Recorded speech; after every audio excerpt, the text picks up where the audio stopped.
Hello and good afternoon, folks. Good day, good evening, wherever you are around the world. Thank you for listening to this latest episode of Edu Steps, powered by Laddering Your Success. I'm Olay Shorunke here with my good friends, Dr. Jamarc Crawford. How you doing today, Dr. Crawford?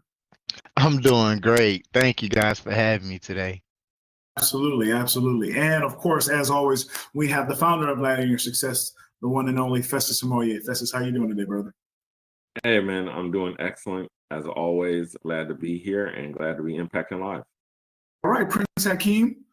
I'm so happy to be here. Sorry. All right. So gap years, let's talk about gap years. This session today, we're talking about gap years as we enter the end of the year. For a lot of our high school seniors, they're answering those questions. Even the juniors are trying to answer those questions, right? Like, what am I going to be doing next year? And so one of the things to think about is a gap year. Some people may call it a year off. Some people may call it a little break. Some people may call it sleeping on your mama's couch. That's what we call the sixth thing of the six things you can do after high school, right? Gap years are becoming a powerful path for students seeking clarity, mental resets, work experience, or adventure. Research shows that 70% of gap year students gain clarity about their goals. Many of them show higher college motivation, performance, and retention. Many experience improved mental health and lower burnout. So today we're going to be talking about gap year adventures, right? And we're going to take a look from people who took the leap, right? We're going to talk about it from our perspective. Of course, as always, from the LYS be, no, do standpoint. B, what are your values, your principles, your characteristics? Know, where are the resources around me and how do I get access to those resources? And do, how do I take who I am and what I know and execute with a plan and execute that plan with excellence? So let's jump right in. When we talk about B, let's talk about the identity of a successful gap year student. Some of the things you got to be, what are the values, what are the principles, what are the characteristics you need to inhibit when you're making this decision as you're going along in this journey? You got to be curious, right? Gap years require an explorer's mindset. Research shows students gain independence, cultural awareness, and adaptability. But let's say you're not traveling anywhere. Let's say you're working with your father or an uncle or an aunt or a good family friend's business. You got to be curious. Don't just do your role, understand the role as a whole so you can understand how every piece works together, right? I'll never forget my first job. Shout out to Hugo Bless when I worked at McDonald's. I had my hands in my pockets and I was working, they were teaching me how to work the grill. And he was an African guy. He was like, get your hands out of your pocket. What are you doing? I was like, dang, man, my first day, why you yelling at me, bro? But you got to be curious, right? You can't have your hands in your pockets. You got to be ready and willing to work. Next, be honest about your needs. Be honest about what you're looking for. Many students take gap years due to burnout, pressure, or mental fatigue. Let's be honest. Studies show mental resets help improve motivation and readiness. And lastly, be brave. Taking a gap year goes against the traditional timeline. But data shows students who do it are more engaged and confident afterward. So let's go over some questions with the squad. First question is, why do you think students fear taking a non-traditional path even when research supports it? Why do you think students fear taking a non-traditional path, such as gap years, even when research supports it? I think it's a two-part problem or two-part challenge. One is what is culture and society saying, and then the other is, we talked about this before, what's your family saying? And so, I think you're kind of stuck in the middle sometimes when it's like, okay, I want to do something different. I'm not quite sure. And then you got your friends saying this, and then, everybody says, go to college and you're going to get a good job. And then you got your parents saying, hey, I need you to work. Hey, I need you to do this. Hey, I need you to do that. Hey, I want you to become this or that. And so I think those are the things that present challenges to alternative routes. But particularly for gap year, I think most people don't understand a gap year and how to make gap year quality. So I'll stop there because I know we're going to talk about it in the do section. Yeah, I was going to go somewhere kind of where I was going where he ended at, which is in the non-traditional path in reference to gap year. I think the the thing that's the most important is what is the intention behind the gap year. That is the most important thing. It has to be intentional. And when we talk about the fear of that path, from what I see as an educator, the people who take that gap year that is non-intentional, that gap year is no longer a gap year, because sometimes what happens is people, whether it's getting a job and so on and so forth, they forgot what the intention was behind that gap year. And then they start doing things where their life now transitions to or adjust to whatever income they're making. And they now have to choose between, do I keep making this income or do I take a cut to go back to school, although the intention was to do X, Y, and Z. So I think for that student, research definitely supports it, but the student has to have self-discipline and use their time with intention so that it can benefit them when they do go to college and get their education. I think you just gave a real big bar right there. It's the difference, like you said, intentional versus unintentional. And some people think, man, I'm gonna just take a break to take a break. And then some people it's like, no, I'm gonna take a break to really get a good perspective or change my perspective. And I think you gave another bar in terms of just the money aspect. You know, a lot of times people, man, I'm gonna take a little time off, just get my money up, and then I'm gonna go back to school. And then it's like, well, you don't also understand what opportunities you're missing. And I think, you know, this is a maybe a under discussed topic. If you're in a low SES environment, right? What I find and what I found is the jobs that are in that environment are just not attractive, but it doesn't mean they're not lucrative. You know, so when you look at somebody says, man, I want to go work downtown, I want to work in one of them tall buildings. Well, by the time you pack up all that student loan debt and you go work in that tall building, you know what I'm saying? You might have just been better off from a financial standpoint, saying, hey, look, let me go work at the mechanic shop down the street. I'm gonna take some credit hours in marketing or something like that. And I'm trying to make this mechanic shop. Let me see if I can get them to 2 locations or 3 locations. And sometimes it's the illusion that, you know, that comes with how people dress, or that comes with this guy works in the AC versus the guy who's a plumber who's working a mom and pop shop in the low SES neighborhood, but they're making $300 a job, you know. And I'll just throw this out there. Hey, LYS fam. It's Olay once again. You know, these days, many families are busy but want personalized attention. We at Laddering Your Success understand this dilemma and have created a unique approach to help guide you and your child with personal development tools to build a life of purpose. This intimate approach is helpful for those parents that feel the need to have a focused heart-to-heart conversation deciding on the next steps after high school. We provide individual post-secondary planning, virtual customized college and career counseling, and scholarship guidance and planning. Our one-on-one sessions are tailored to each individual student to maximize their potential in the post-secondary realm. With our guidance, your child will be able to make their dreams a reality. Don't wait. Simply go to lys.com/parents to get your copy today. Now let's get back to business on this podcast.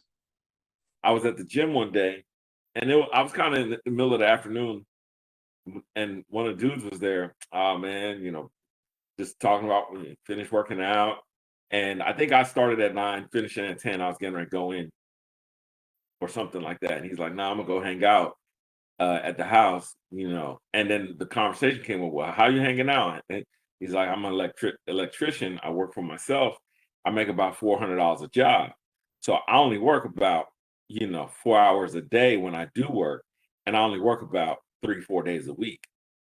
And so it's like, you know, somebody would tell that student who says, man, I think I want to be an electrician technician, you know, and then that next, you know, you don't take that opportunity because you're not working in the AC, you're not working a corporate job. So we just got to really plan these gap years out.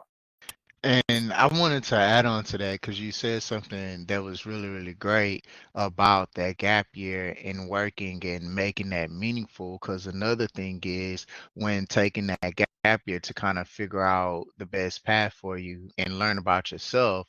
When you gave the example of like the electrician and or mechanic, right? They have classes that you can take for trade and you get certified in their trade, and then you now have that skill, you have experience there, and you can, there's no ceiling of what you can do with that. So I mean, it's so much more that goes into that gap year, because if someone was to take that route and then they're like, okay, I got this trade of mechanic while I'm working as a mechanic, like helping here so often, then I got this certificate. Now, if I'm interested in having my own shop and I do decide I want to go back to school for business, because maybe I don't want to own one, and maybe I want to turn into a corporation and have a chain, right? So if that's what you desire, like there's so many different lanes that you can go with it. So that's why, like we're talking about, being very intentional with that gap year to look at all your options and to make the best decision for yourself. Man, dimes, dimes all drop for sure, for sure. Man, that's all. That's really, really powerful. The stuff y'all brought up, man. Second question here is, and you can give me one or two. If you took a gap year at 18, what would you have needed emotionally? If you took a gap year at 18, what would you have needed emotionally? To me, I'm not sure it's as much emotional as it is intellectually. Emotion to me, the emotional support would have been good. Hey man, take time off. Hey, but to me, maybe somebody to calm fear, doubt. You know what I mean? But I think it's more, to me, it's more of the lack of exposure and logically thinking things out. You know what I mean? Like if you sit down and you logically think things out, and I was talking to somebody about this before, I said, okay, let's say you're a high school student and you're starting at zero. Let's say hypothetically, right? Starting at zero means your parents haven't ruined your credit, and your parents aren't, haven't started you in a hole, because that happens. Okay. And let's say they also haven't made $1 million and they're giving you, or $2 million, and they're giving you, money. So let's say that you're a student at zero. Okay. If you're at zero, if you start climbing into debt with a question mark, meaning I don't even know how much debt I'm going to go in to get this degree, and you haven't looked at how much earning potential is there, what are other types of work you could do with that degree, different types of things like that. If you haven't done that little equation yet, then you're going to have fear and doubt. And so to me, that's why I don't think, to me, people could have done anything to me emotionally versus to sat down and say, listen, here are where those jobs are right now. They're in this company or that company. Here are those companies in your neighborhood, okay, that are hiring for these jobs in the next 6 years, 7 years. Here are the classes that you need to take, and here's the potential of the debt, okay? And if it's not the potential of the debt, the income. And I love what Crawford said is part of being intentional in a gap year might be, I'm going to go get some certificates. I'm not necessarily going to be like, yo, I'm done with school. Maybe I'm going to take some online certificates in the meantime, and maybe just sit back from formal, quote unquote, formal education. So to me, if I would have had the emotional support, I'm not sure how helpful that would have been versus the logical and just breaking down of, this is this big, massive system, and this is how it could work for you. Support the logic behind it. So what would I have needed emotionally would be knowing that everything will be taken care of. I mean, it goes beyond emotional, but I think that relieves the stress that would affect my emotions, the stress of everything that I need to do and the work I need to put in to be successful. And so, with that being said, Festus hit on something to where I'm like, dang, is that common for all Black people? That's kind of messed up when he said, if your parents ain't ruin your credit, right? And so that's that. It's like, God dang, that's crazy that that's something that he said that I can't say, I can't identify with that. It's like, I think, dang, I think that happened to every Black, well, I don't want to say Black, but that happened of every person of minority that, or for the most part, that the parents kind of have to resort to messing up the credit and things of that nature. So yeah, man, right here it's kind of like for me, gap year wasn't an option. Cause me taking the gap year, I would have been in even more debt. Cause Well, yeah, and I think you bring up a good point, bro. I think, on that note is sometimes the gap year could be good for a parent too. And I don't know if we're going to talk about this, where you have to really line up your resources to say, hey, if we're going to take this time off, let's make the most of it. And to me, I think as parents, sometimes it's like, okay, you used that baby credit when he was 10. You know what I'm saying? So look, it is what it is now. But now that you can make some different choices, like, yo, you turn to 16, you can work legally. You turn to 18, you can work legally. Look, here, let's sit down and maybe the gap year is fixing credit history. You know what I'm saying? Like, I think that there's some different things we need to look at in the gap year that are non-academic that still help drive success.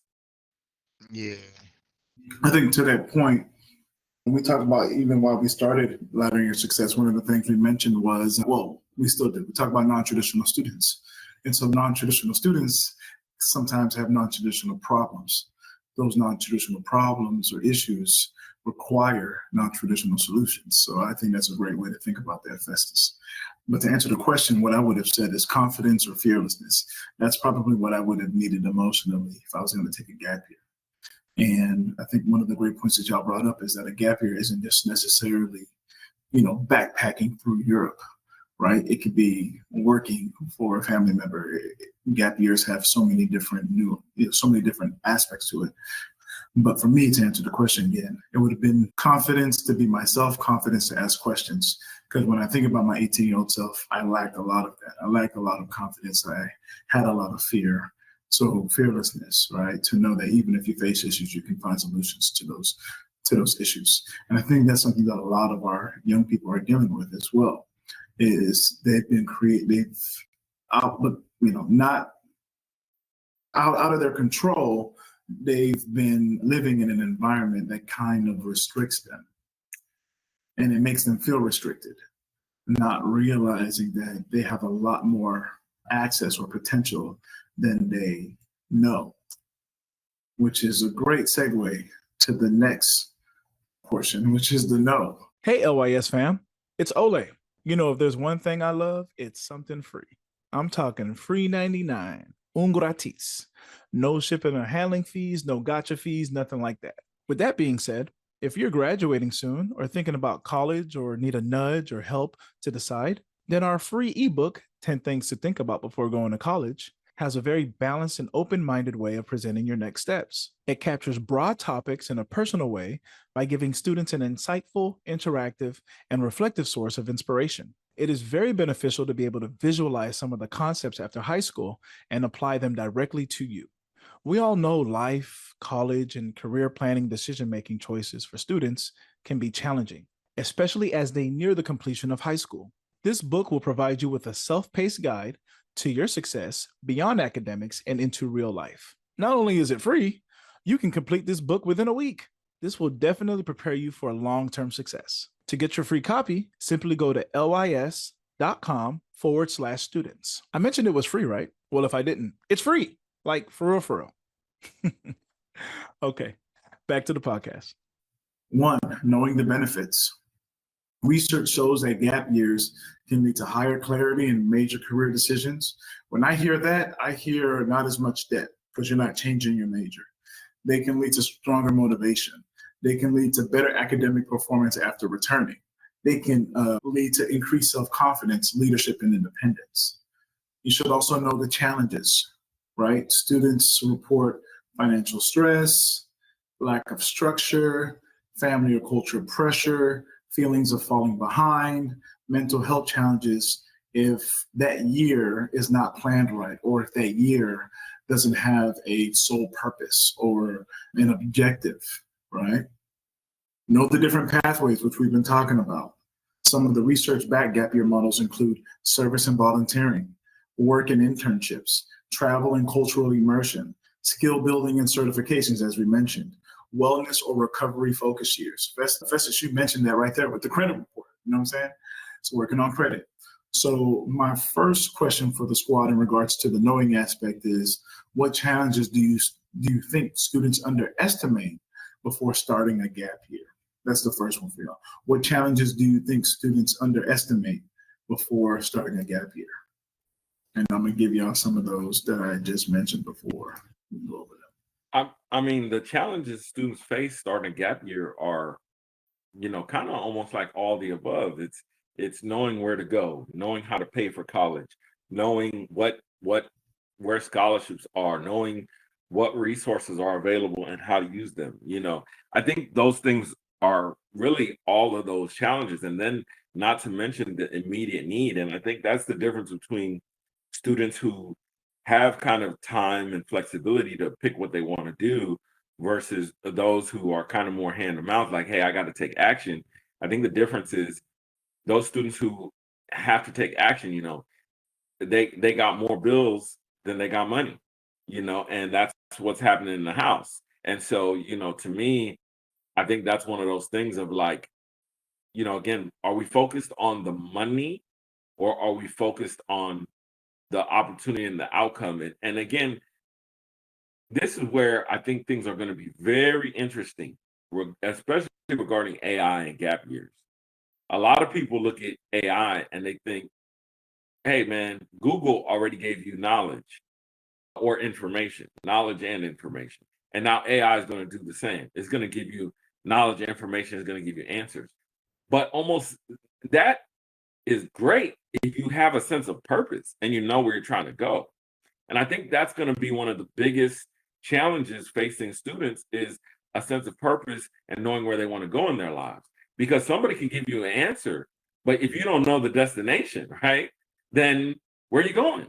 And I think that's one of the bigger challenges that a gap year can help solve, but actually even confronts students with, is like, okay, wow, now I got this time off. What am I going to do with it?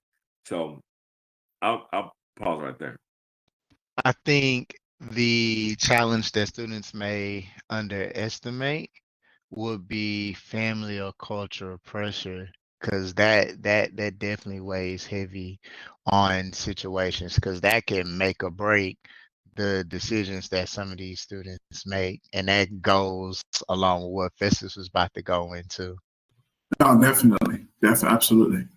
I would say it depends on the family or the culture, which is true, but I'm thinking now, if I would have told my dad I'm taking a gap year, I think I would have been living with Festus. That would have been my gap year. Like, right, like exactly. What? You're thinking gap Exactly. what? I slapped Exactly. gap in your teeth? No. And so for me, as soon as I graduated, it is, yo, what college you going to? Because if you ain't going to school, you can't stay here. Yeah, definitely. So that pressure. And man, this is so powerful, because the thing that I keep going back to in my mind is not present parent, permissive or indulgent, authoritative. Yes, authoritative parent, or the authoritarian parent. And I always think about that third one, the authoritative parent, right? The parent who has the ability to say, let me meet you where you are, and understands their kid and understands that at some point you have to let your child go. You have to let your child go out into the real world.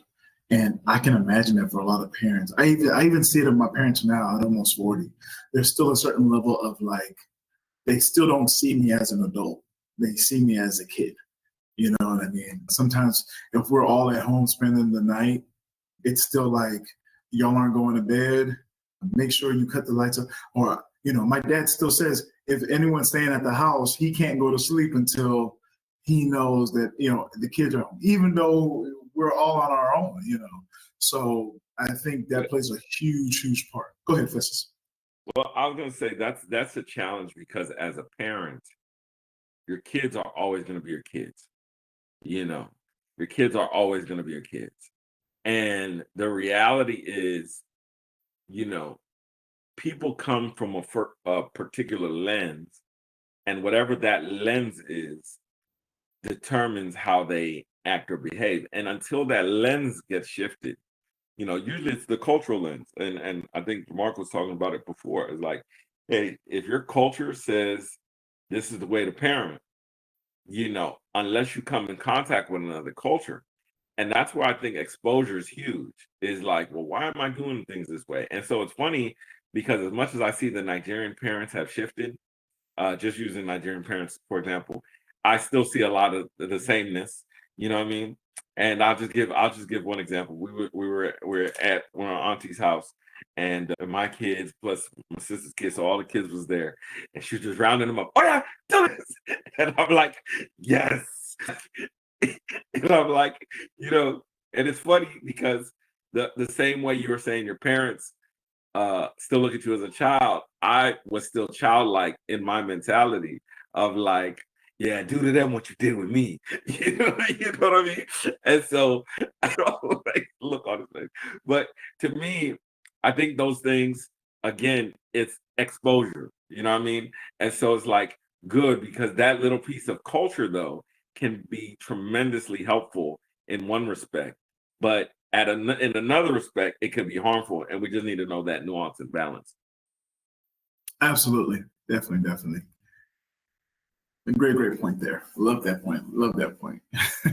So let's jump into the final segment. That's the gap year action plan. So how do we take who we are, what we know, create a plan that allows us to execute with excellence, all right?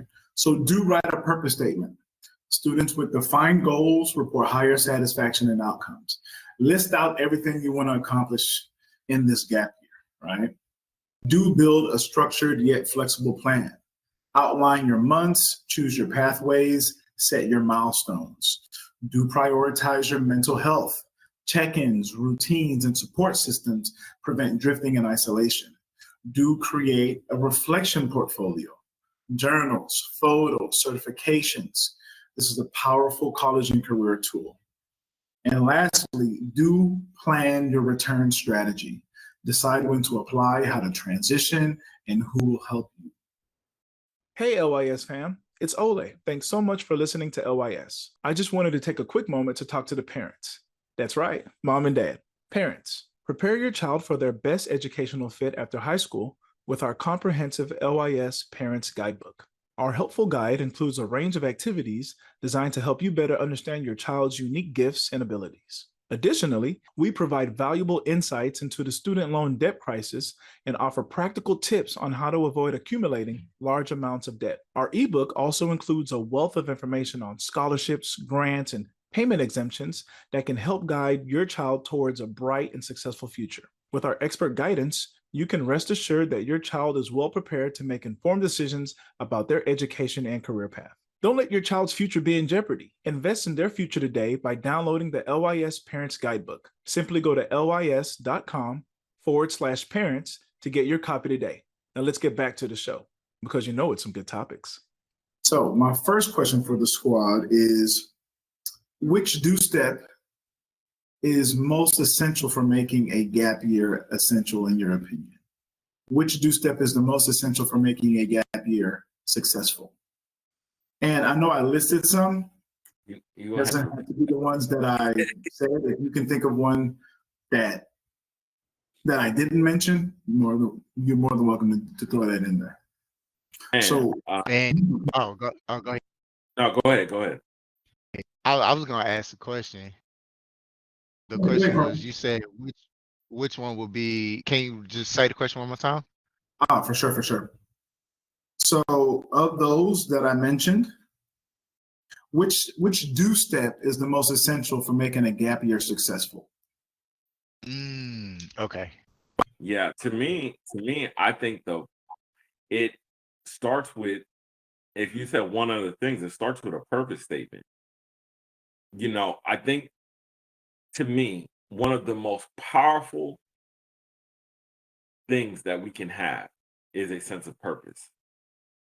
And I think when we attach that sense of purpose to certain things, it's amplified. You know what I mean? And so the thing is, for me, to have a sense of mission, to have a sense of, kind of orientation toward particular goals, that then drives everything else. So that's kind of how I would look at it. Yeah, so this that was a good question. The reason why it's good because it challenged you to look at them, to find it, and it's hard to choose because they all are tied in with one another. They build on each other, sort of like if I use a pop culture statement, entanglement. Anyways, but yeah, they're all like entangled. So I would say that if I had to choose one that would be the most essential, I'm having a plan. I'm gonna go with the plan. The one that says build a structure yet flexible plan where you have the outline months and you choose the pathways and set milestones. I'm gonna go with plan. So I love it, based off of what we do, it'd definitely be one or two. I think it's really important to have a purpose statement. I think also for a lot of these young folks, I'll put it to you this way. I didn't find my purpose till I was like almost 30. So with that being said, I do think it's super important to have something like that written down.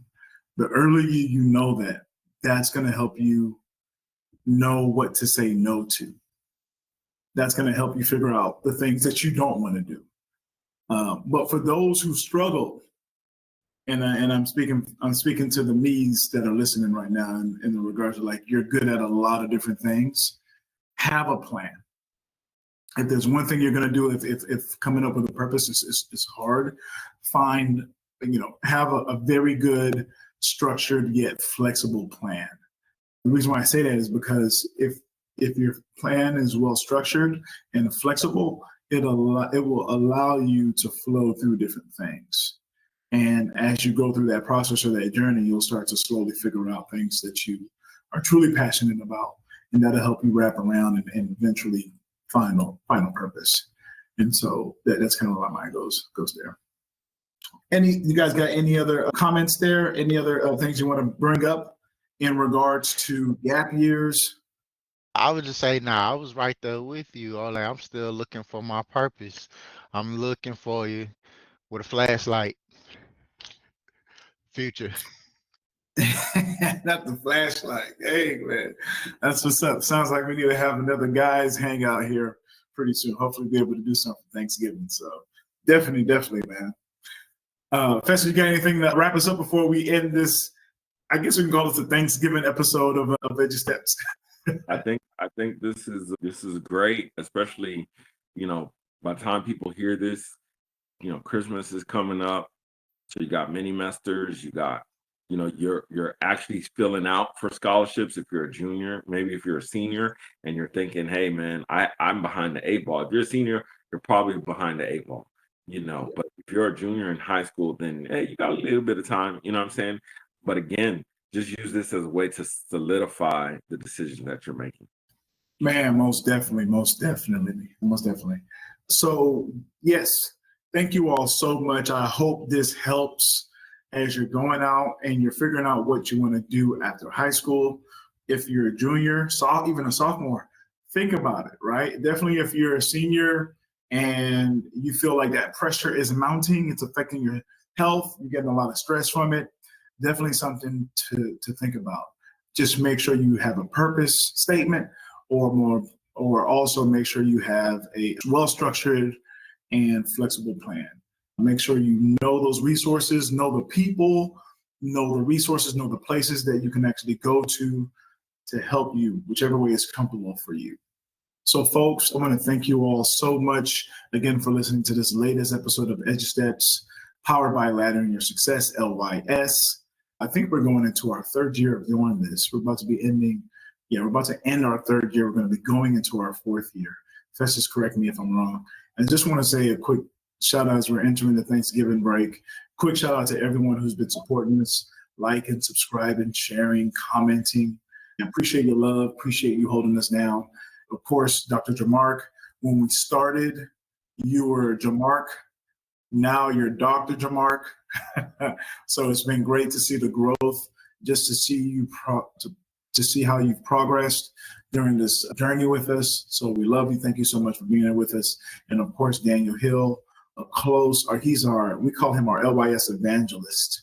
So just to, as we talk about, like, I think one of the things we always have here is your circle, right? Just to see the way our circle is growing, and just people of great character to be with us has been great to see and great to have. So that's my Thanksgiving. That's what I'm thankful for this year. So as always, folks, we want to say thank you again for listening to this latest episode of Powered by Laddering Your Success. If you like what you heard, if you like what you watched, make sure you like, make sure you comment, make sure you subscribe. If you disagreed with anything that we had there, or there's something that we forgot about or that we missed, put it in. Just put in a quick comment, engage with us so we can keep that ball rolling, so we can help other people as they continue to ladder their success. And real quick, shout out to my boy Ramiro, man. He said something that was so powerful yesterday. We were talking about how a lot of our young folks, because of the generation that they grow up in, they come across as entitled. And he said something that was so powerful. He said, that's why it's a ladder. You got to climb it. It's not an elevator. Elevator just take you up. But when you actually put in the work, you actually have to climb the ladder. It's an actual human movement that's required. I was like, that's fire. I said, can I have that? I'm gonna talk about that tomorrow, man. So shout out to you, Ramiro, for that, man. That did not come from you. You know what I mean? But man, huge shout out to everybody. Love, huge love to everybody, man. Just thank y'all for the support. So for Daniel Hill, for Dr. Crawford, Festus, Amoye, I am Olay Shorunke. Thank you so much for listening to this latest episode of Edu Steps, powered by Laddering Your Success. Festus, my man, give him the phrase of pay, sir. Listen up here. If you like what you heard, go ahead and hit that like button. If you know somebody who needs to hear this, hit the share button. And if you think, hey, man, I just think these guys are great, I want to hear them all the time, go ahead and hit the subscribe button and hit the bell icon. And listen, there are legitimate excuses for not going to college. There's no legitimate excuse for not getting an education. And we will see you on the next episode.